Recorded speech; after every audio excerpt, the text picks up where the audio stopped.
В VIII веке на Ближнем Востоке новая династия захватила власть над одной из величайших империй мира – арабским халифатом. Аббасиды, о которых сегодня мало кто помнит на Западе, правили в течение 5 веков. Под их руководством наступила эпоха военного господства ислама, строительства городов, выдающихся ученых и технологических инноваций. Этот период принято называть «золотым веком ислама». Это история аббасидского халифата.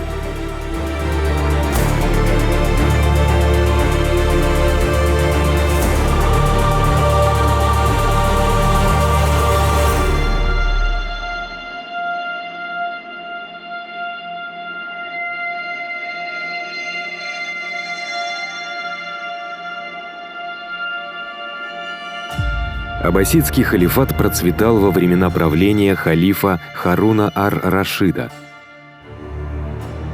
И чтобы обеспечить его дальнейшее развитие, он выстроил порядок престолонаследия таким образом, чтобы, по его мнению, обеспечить стабильность и мир. Его сын Мухаммад должен был стать его наследником. Однако, как это было принято со времен омейядов, в качестве наследника Мухаммада он определил другого сына, Абдуллаха.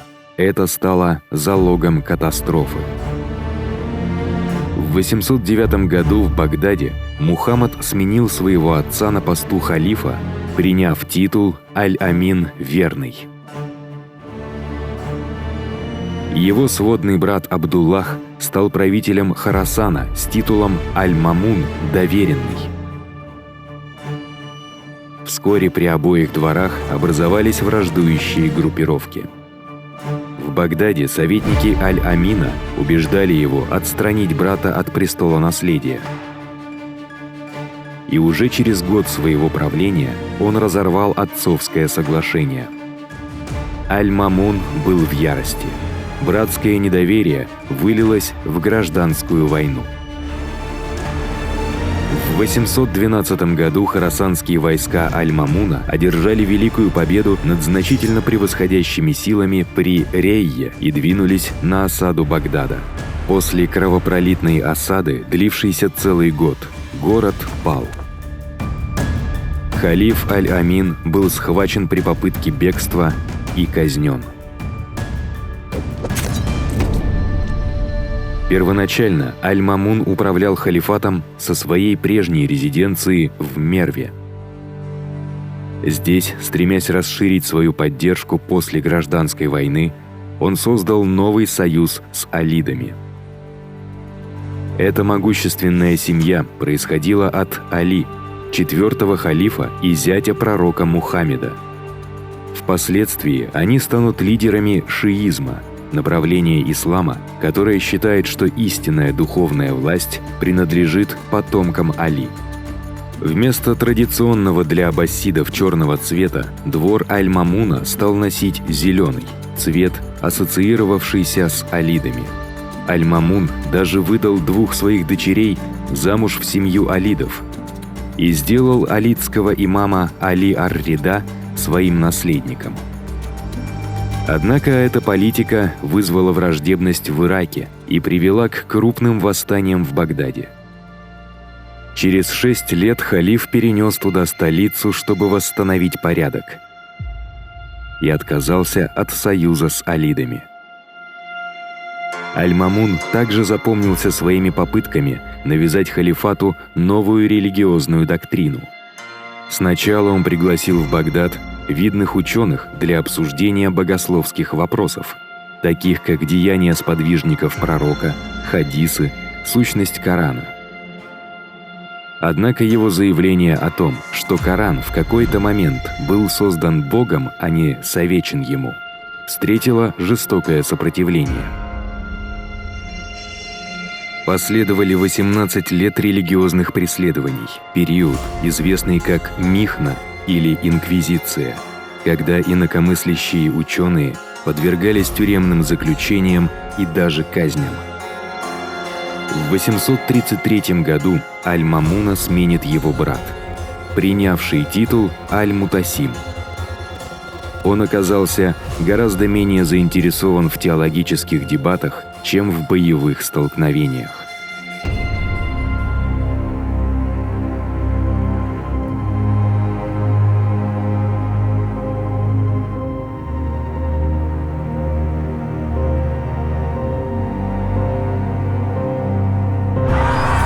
Армии аббасидского халифата, прославленные в боях, комплектовались как из арабских, так и из неарабских подданных. Хорасанцы, воины пограничной провинции Хорасан, являлись солдатами, благодаря которым аббасиды пришли к власти во время Третьей фитны, гражданской войны в мусульманском мире. Опираясь на персидские и степные воинские традиции, они включали в свой состав как тяжелую пехоту, так и тяжело вооруженную кавалерию, подобную европейским рыцарям.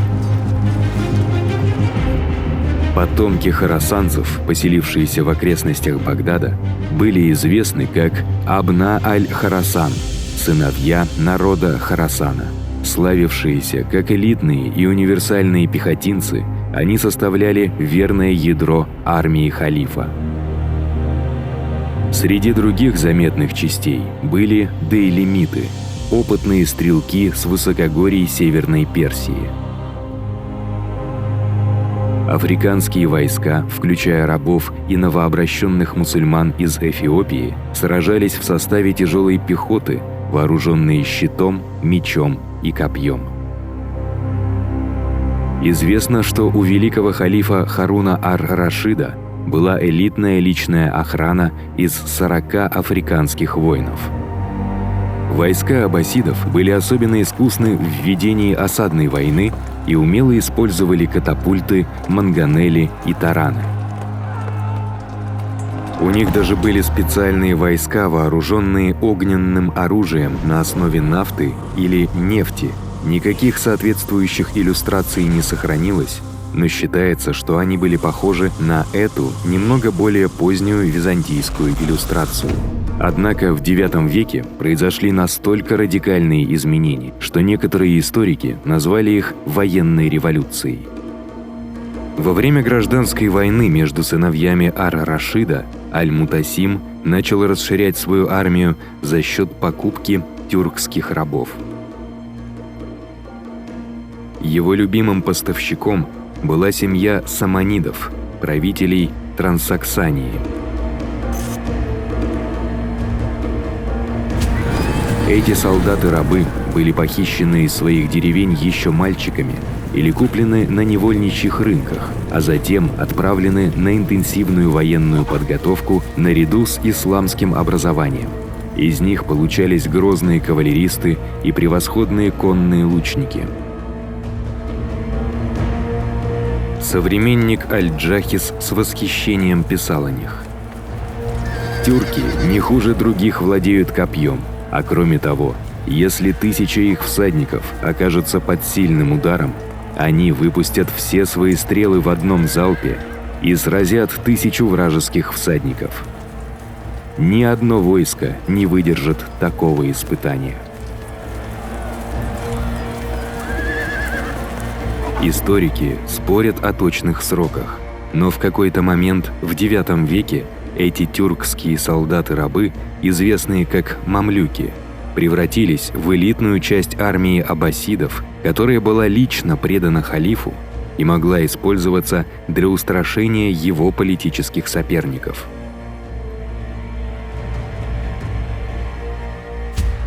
Тюркские солдаты, несмотря на свой первоначальный чужеродный статус и незнание арабского языка и обычаев, стали пользоваться огромным влиянием при дворе халифа.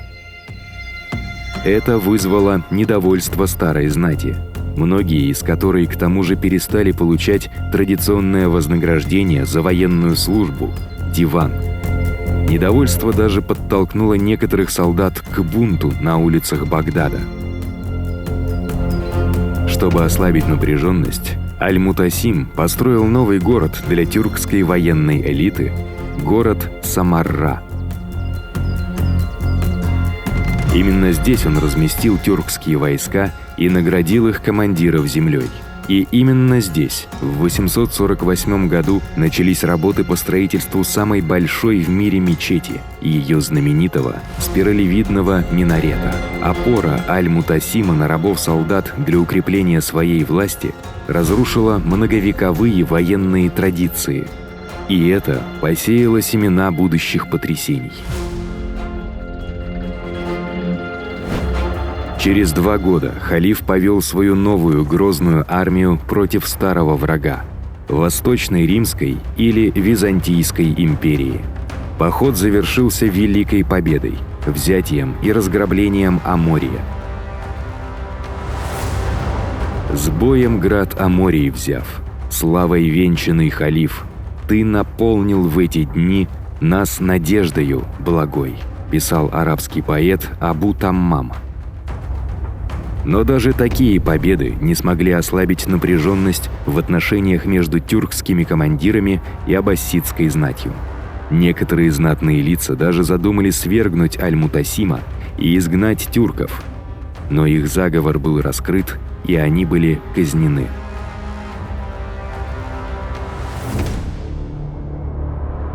Друзья, подпишитесь на наш Телеграм, ВКонтакте и Дзен, чтобы не потерять друг друга в случае блокировки Ютуба. Вы также можете поддержать нас финансово. У нас есть Telegram-бот для пожертвований и другие варианты. Ссылки в описании под видео и в закрепленном комментарии.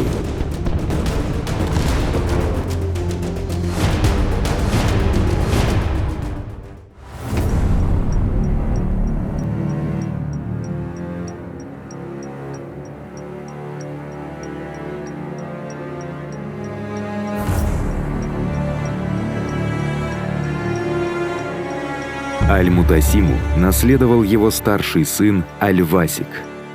Однако после его неожиданной смерти на трон взошел второй сын Аль-Мутаваккиль, получивший поддержку тюркских военачальников. Они надеялись получить послушную марионетку, но вместо этого Аль-Мутаваккиль решил, что настало время восстановить власть халифа. По его приказу были убиты несколько тюркских лидеров, а в противовес их влиянию он попытался использовать арабские и армянские войска, но тюрки нанесли ответный удар.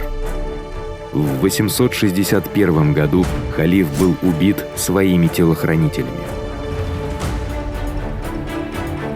Последовавшие за этим хаос и гражданская война известны как анархия в Самарре. К власти поочередно приходили 4 халифа. Все они были марионетками тюркской военной элиты. Каждый из них, в свою очередь, был насильственно свергнут. Порядок был восстановлен только с приходом к власти халифа Аль-Мутамида в 870 году. Но эта анархия нанесла непоправимый ущерб авторитету халифа. Еще до прихода к власти аббасидов огромный халифат с трудом удерживал контроль над своими многочисленными регионами.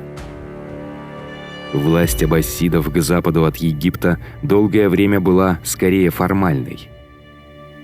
Но теперь начались многочисленные крупные восстания, в ходе которых местные правители и военачальники заявляли о своих претензиях на власть.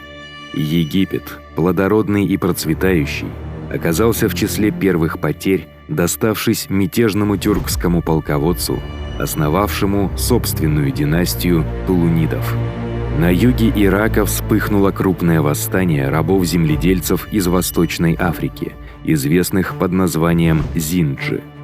Восстание, продолжавшееся 14 лет, опустошило регион, серьезно подорвало налоговые поступления аббасидов и продовольственное снабжение Багдада.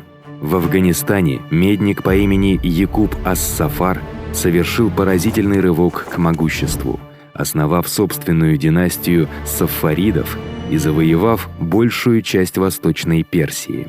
Его продвижение было остановлено только в битве при Дайр-аль-Акуле в 876 году. В такое неспокойное время аббасидским халифам было трудно удержать свою власть. Но были и успехи. Халиф Аль-Мутадид организовал кратковременное возвышение аббасидов благодаря военным кампаниям и проницательной дипломатии, в частности, женившись на дочери тулунидского правителя Египта. Это была знаменитая Катр-ан-Нада. Ее имя означает «капля росы». Один ученый назвал ее одной из самых умных и царственных женщин, которые когда-либо жили. Когда Аль-Мутадид сказал своей невесте: «Ты добилась успеха, выйдя замуж за халифа, за что еще ты можешь благодарить Бога?» Она ответила: «Ты добился успеха. Это делает моего отца твоим подданным. За что еще ты можешь благодарить Бога?» Ее смелый ответ свидетельствовал о ее характере, а также о хрупком новом балансе сил между аббасидскими халифами и некоторыми из их более могущественных подданных. Во время правления сына Аль-Мутадида, Аль-Муктафи, Тулунидский Египет был полностью присоединен к аббасидскому халифату. Однако в других регионах дела обстояли неутешительно. Власть аббасидов рухнула в Аравии, где одна из шиитских группировок, карматы, даже начала нападать на паломников, направлявшихся в священную Мекку. В 930 году они похитили из Каабы черный камень, святая святых, что стало страшным ударом по престижу аббасидов. В Средней Азии персидские саманиды создали собственную империю и провозгласили независимость. Это был период расцвета так называемого иранского интермеццо, когда в Персии вновь правили исконно персидские династии. Все чаще говорили, что аббасидский халиф царствует, но не правит. Он становился символом безвластия, часто находился под контролем своего визиря. К 930 годам халиф утратил контроль как над гражданской администрацией, так и над командованием армией, которое было передано новому должностному лицу Амиру Аль-Умара, главному военачальнику. Окончательное падение произошло в 945 году. Буиды были шиитскими военачальниками, выходцами из гор Дейлем на северо-западе Персии. Их первым успехом стало завоевание Фарса, после чего они захватили контроль над Персией и Ираком. Их триумфальное вступление в Багдад стало глубоким унижением для суннитов-аббасидов.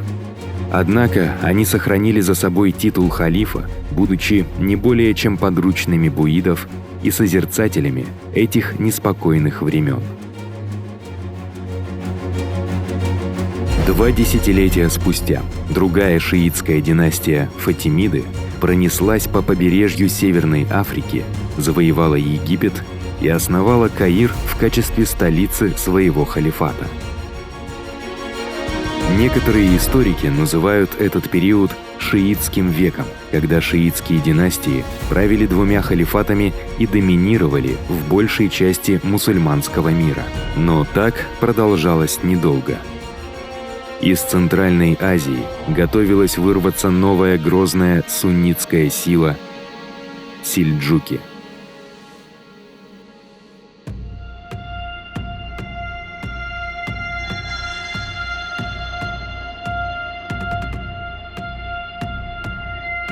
Сельджуки были скотоводами, кочевниками-животноводами, выходцами из среднеазиатских степей. Это были жестокие войны, ставшие поборниками суннитского ислама. В конце X века, возможно, в связи с изменениями климата, они устремились на юг, в Хорасан. Первой пала империя газневидов, преемников саманидов. Сельджуки были неудержимы. Они продвигались на запад через Иранское Нагорье, взяли Багдад и свергли буидов, разбили византийскую армию при Манцикерте и создали Сельджукскую империю. Их триумф был прерван вторжением европейских крестоносцев, которые в 1099 году взяли Иерусалим и образовали ряд государств-крестоносцев. Одна из шиитских сект, окутанная легендами, нанесла смертельный удар по сельджукам. В 1092 году визирь Сельджукской империи Низам аль-Мульк был убит орденом ассасинов, отрядом убийц, переодетых суфийскими мистиками. Ассасины, или хашашины, как их называют по-арабски, были новым исмаилитским военным орденом, сформировавшимся в горах северо-западной Персии. Столкнувшись с могущественными врагами, но не имея собственной армии, они прибегли к ухищрениям и убийствам для достижения своих целей. Об ассасинах рассказывают множество причудливых историй. Но этот орден был реальным, его боялись, и он был ответственен за десятки политических убийств на протяжении последующих 2 столетий.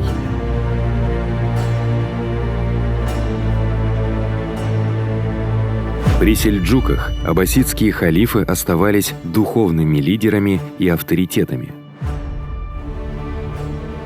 Но в XII веке начался распад империи великих сельджуков.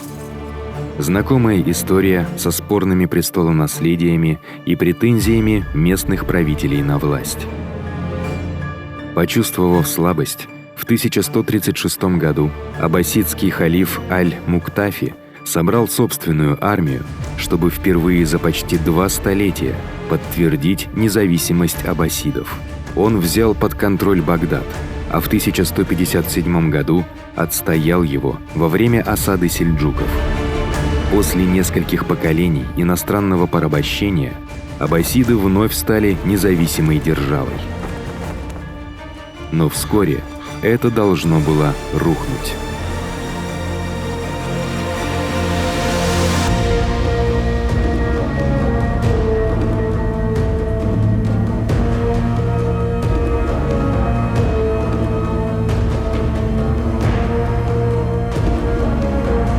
В XIII веке новая сила с востока пронеслась по исламскому миру, рассеивая армии и разрушая все непокоренные города. Это были монголы. Первой пала империя Хорезмшахов, наследница сельджуков, разгромленная монгольскими полчищами Чингисхана. К 1256 году его внук Хулагу решил возобновить наступление. Но сначала он обратил внимание на ассасинов, которые, по слухам, замышляли его убийство. Орден был разбит и уничтожен. Через 2 года Хулагу выступил против аббасидского халифата. Когда его войска приблизились к Багдаду, он направил халифу Аль-Мустасиму строгое предупреждение, требуя сдачи города. Несмотря на ужасающий опыт монголов по разрушению любого непокорного города, Аль-Мустасим решил, что стены Багдада способны отразить любых степных кочевников. Он ошибался. После того, как в ходе катастрофической вылазки была уничтожена половина багдадского гарнизона, город сдался. Но Хулагу не был настроен на милосердие. Летописец-современник описывает последовавшие за этим ужасы. Жители Багдада были преданы мечу, и в течение 40 дней их убивали, грабили и обращали в рабство. Они пытали людей, выбивая из них ценности. Они убивали мужчин, женщин и детей. Большая часть города, включая мечеть халифа, были сожжены, и город превратился в руины. Мертвые лежали курганами на улицах и рынках.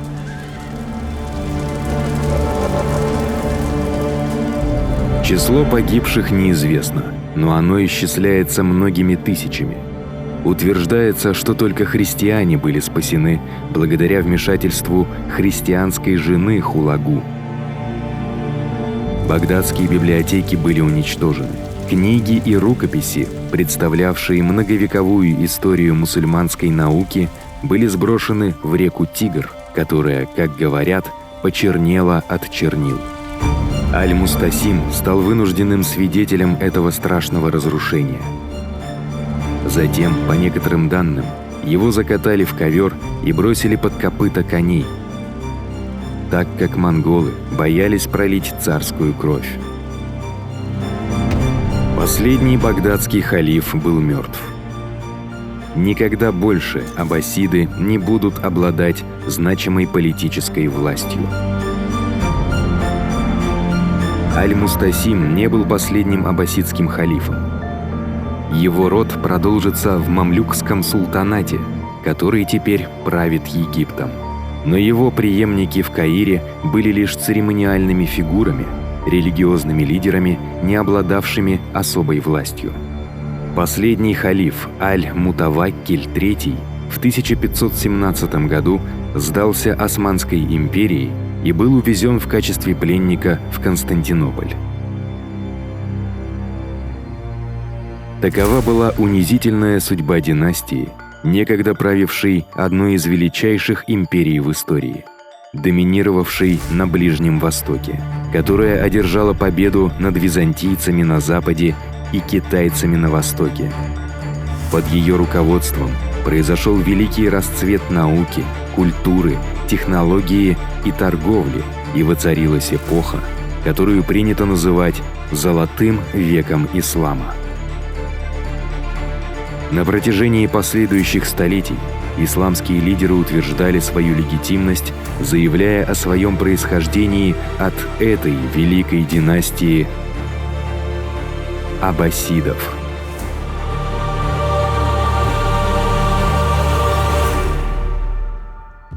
Спасибо за просмотр. Если вам понравилось это видео, пожалуйста, подпишитесь на наш канал, поставьте лайк и обязательно поделитесь им со своими друзьями. У нас есть телеграм-канал, группа ВКонтакте и Дзен. Ссылки будут в описании. Подписывайтесь, там мы будем выкладывать интересные материалы по истории, а также сообщать о выходе новых роликов. А если вы оформите подписку на Boosty, то получите ранний доступ к новым видео, а также упоминания в конце видео. Друзья, мы рекомендуем к просмотру другой наш цикл видео, посвященных эпичной первой кампании Наполеона, когда зарождалась его легенда.